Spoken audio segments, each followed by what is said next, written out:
Peggy 3.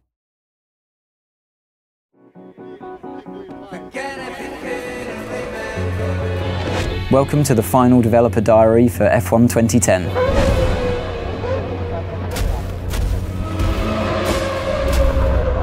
At the beginning of the game, you don't start off as a test driver, you start off as a driver that's managed to secure a seat in a team at the beginning of the year. You know, in the real world, before you go to a track, before you start the season, you're fully aware with your team what the expectations are.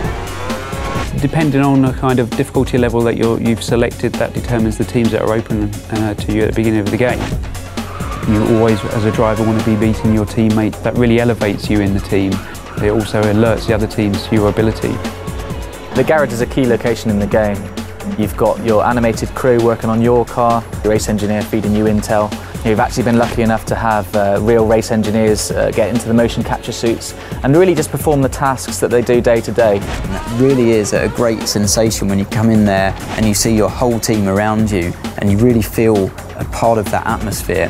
When you talk to teams and you talk to drivers, you don't actually do the level of car setup work you would normally see in a racing game. You're not going there with the wrong gear ratios, with the wrong aero for that circuit. It's up to the driver to just finally tweak the car to your style, not to make drastic changes. The expectations from the driver playing the game are the same as what they would be in real life, given your machinery.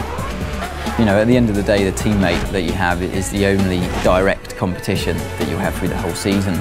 There's a strange balance of having to work together, but also a desperate competition. Where it gets a little bit personal is when it comes to events like qualifying and the race, definitely, where you're just out there to beat him no matter what. Your agent, the media and the paddock itself are your feedback mechanism for how well you're doing in the game.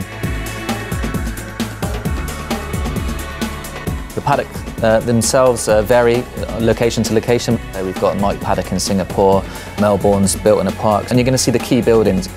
So the paddock's going to get busier, more press there, more pit girls hanging around, more rival drivers interested in you, the better you do on the track. We've got two different types of media in the game. You've got the impromptu media and you've got the press conference. When you speak to their characters in the press conference, it's usually about your race weekend performances. They're not so sensationalist. It's an easier ride for you, definitely, but it's still a moment of celebration. Impromptu characters hanging around the paddock lane, they're always willing to take your first comments when you come out of practice, qualifying and race. The hardest thing, I think, is that if you've had a bad result, then you have to speak to the media and you have to remain calm and always say the right thing. You have to be a little careful of what you say to the media. Sometimes you'll say things in the heat of the moment. You're the only one that you can blame at the end of the day if you slip and open your mouth and say something you shouldn't have. When you finished on the podium, it's 1, 2, 3, you can tell the press conference characters all about the race weekend. Those are all of the things that I want to try and portray in the game as what happens in real life. Way beyond any computer game I've ever played before.